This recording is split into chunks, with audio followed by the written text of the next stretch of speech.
Halo sobat, di video kali ini kita akan melihat bagaimana caranya servis spion mobil ya. Kali ini kita pakai mobil Suzuki Ignis. Untuk bahan-bahannya mudah sekali ya, kita cuma perlu cover spion sama kaca spionnya. Ya, jadi ceritanya mobil kita ini kemarin habis, ada orang iseng lah ya, sampai kaca spionnya pecah. Caranya juga gampang banget, tidak perlu ke bengkel, tidak perlu montir yang ahli. Langsung saja kita simak videonya. Ya, jadi pertama-tama kita cari dulu alat-alatnya, bahan-bahannya ya. Kita bisa cari di online, ketik aja cover spion Ignis ya. Dan akan muncul seperti ini. Nah, ini hati-hati ya. Banyak yang salah beli di sini. Jadi kalau yang saya tandain merah di sini itu adalah aksesoris, jadi dia nggak ada ceklekannya di situ ya, tidak ada dudukannya. Jadi itu cuman aksesoris, dia dipasangnya itu untuk melapisi cover spion aslinya. Nah, ini yang kita kotak warna hijau ini baru barang yang kita cari ya. Harganya 225.000, kalau kemarin sih saya dapat 215.000. Lalu untuk selanjutnya adalah spionnya, kita cek di sini harganya yaitu 85.000 ya. Jadi totalnya untuk ini semua kita habis uang 310.000 karena ini gratis ongkir ya, jadi tanpa biaya ongkir. Oke, langsung saja ke step selanjutnya.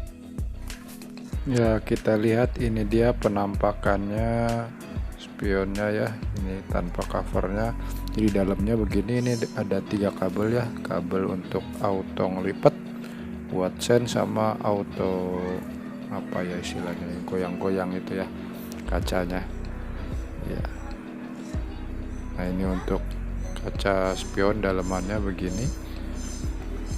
Nanti kan kita pasang itu di dalamnya, ini tinggal udah ada dudukannya ya, tinggal ceklek-ceklek aja.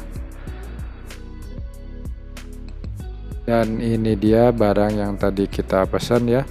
Ini bentuknya seperti ini, di belakangnya ada dudukannya untuk diklak-klik ya, jadi tidak perlu alat tambahan. Untuk spionnya juga sama, ini di belakangnya ada dudukannya, sudah tinggal dipasin aja, langsung didorong ya.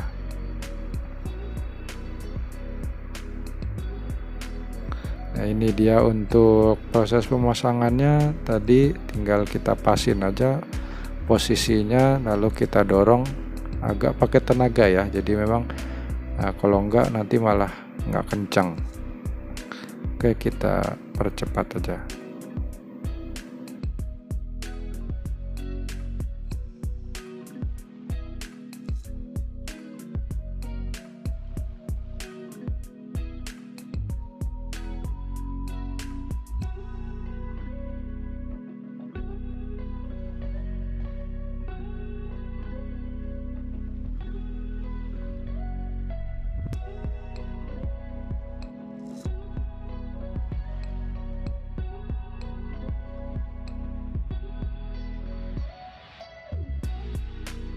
Ya, ini copot lagi ya, karena tadi kurang kencang pasangnya, jadi harus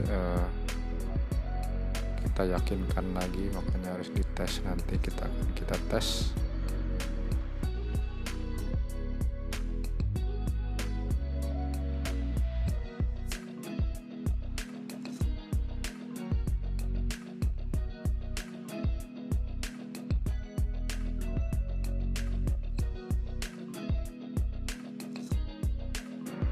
Ya, sekarang ini kita tes dan ternyata masih benar ya, belum untuk auto ngelipat ataupun auto adjustnya ini di spionnya tidak rusak, hanya pecah aja. Sekarang kita tes apakah ini cukup kencang untuk menahan benturan nanti di jalan, apakah jalannya bergelombang ya. Dan kelihatannya sudah cukup kokoh. Ya sobat, begitulah tadi caranya. Gampang banget kan? Jadi mungkin demikian saja video kali ini. Jangan lupa komen, like, dan subscribe. Sampai jumpa di video berikutnya.